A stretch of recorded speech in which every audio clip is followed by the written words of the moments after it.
Halo semuanya, perkenalkan nama saya Tabita Cindy Aurelia dari kelas 11 MIPA 2 SMA Negeri 1 Bengkayang. Pada video kali ini saya akan membahas tentang gerak lurus berubah beraturan dalam rangka persiapan KSN Fisika tahun 2024. Pertama kita masuk pada pengertian GLBB atau gerak lurus berubah beraturan. Itu adalah salah satu gerak dalam fisika yang lintasannya berupa garis lurus yang kecepatannya berubah secara konstan terhadap waktu, sehingga menimbulkan adanya perubahan kecepatan, percepatan atau perlambatan yang tetap. Jika perubahan kecepatan yang negatif atau kecepatan benda menurun, maka disebut dengan perlambatan, atau A sama dengan negatif.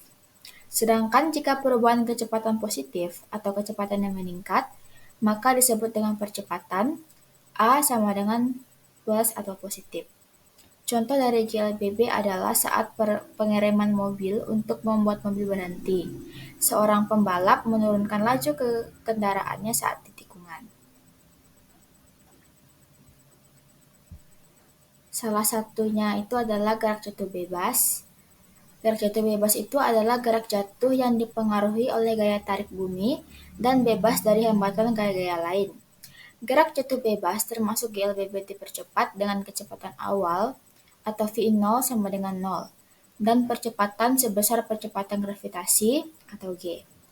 Aplikasi nyata dari gerak lurus berubah beraturan dengan percepatan A positif atau gerak lurus dipercepat dengan percepatan A tetap. Ini ialah suatu benda yang dijatuhkan dari ketinggian h meter dengan kecepatan awal 0 atau tanpa kecepatan awal. Percepatan yang dialami oleh benda tersebut ialah percepatan gravitasi bumi atau G, yaitu dalam satuan m/s². Gerak jatuh bebas didefinisikan sebagai gerak suatu benda yang dijatuhkan dari ketinggian tertentu di atas tanah tanpa kecepatan awal dan dalam geraknya hanya dipengaruhi oleh gaya gravitasi.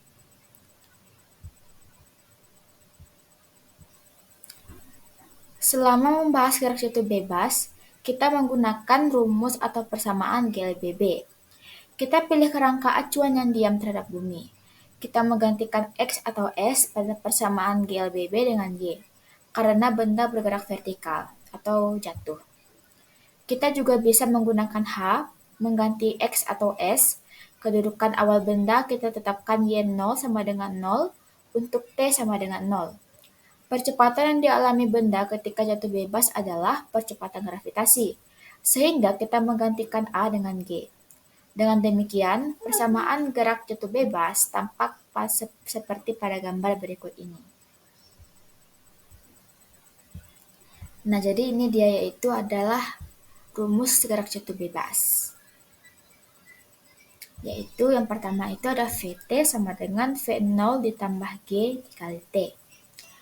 Dan yang kedua itu ada rumus Vt kuadrat atau kecepatan akhir kuadrat sama dengan V0 kuadrat ditambah 2GH. Dan H atau ketinggian itu sama dengan V0T ditambah 1/2G T kuadrat. Dengan keterangan, Vt adalah kecepatan setelah T detik, yaitu dalam satuan meter per sekon. V0 adalah kecepatan awal dalam satuan m/s juga. T adalah waktu dalam satuan sekon. G adalah gaya gravitasi atau percepatan gravitasi bumi dalam satuan ms², dan H adalah ketinggian atau meter. Di sini saya hanya mengambil tentang gerak jatuh bebas itu karena pada soal yang akan saya bahas itu menyangkut tentang gerak jatuh bebas. Maka saya akan menjabarkan sedikit tentang gerak jatuh bebas. Nah, baru kita masuk pada contoh soalnya. Contoh soalnya ini saya ambil dari soal OSN Fisika tahun 2023 kemarin. Yang dimana soalnya itu adalah seorang perenang loncat indah Olimpiade bermasa M sama dengan 70 kg.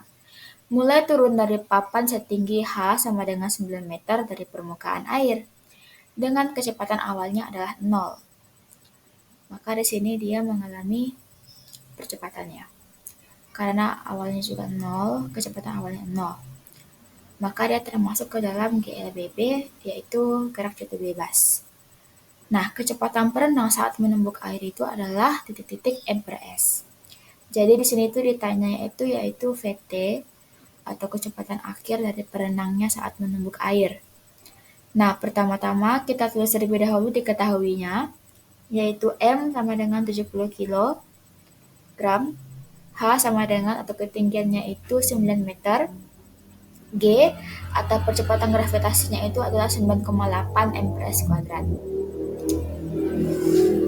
Nah, di sini saya menggunakan 9,8 karena pada peraturan soal OSN tahun kemarin 2023 itu untuk gravitasi itu 9,8.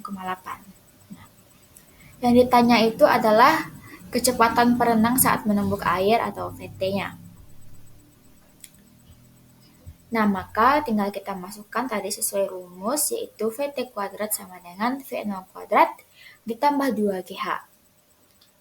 Nah, VT kuadrat itu sama dengan V0 tadi kita tahu bahwa kecepatan awalnya itu adalah 0. Jadi 0 kuadrat ditambah 2 dikali G atau percepatan gravitasinya yaitu 9,8 dan ketinggiannya atau H-nya adalah 9. Jadi 0 kuadrat itu adalah 0 dan 2 dikali 9,8 dikali 9 itu hasilnya adalah 176,4. Nah, karena di sini VT-nya itu masih ada kuadratnya, maka untuk menghilangkan kuadrat itu kita sama-sama jadi di akar ya. Atau kuadrat ini kita pindah ruas maka dia akan menjadi akar. Jadi akar 176,4. Nah, akar dari 176,4 itu adalah 13,28 meter per sekon. Maka kecepatan perenang pada saat dia akan melompat ke air itu adalah sebesar 13,28 meter per sekon. Sekian video pembahasan dari saya. Apabila ada kesalahan kata atau kesalahan kalimat dalam penyampaian teori saya mohon maaf. Atas perhatiannya saya ucapkan terima kasih.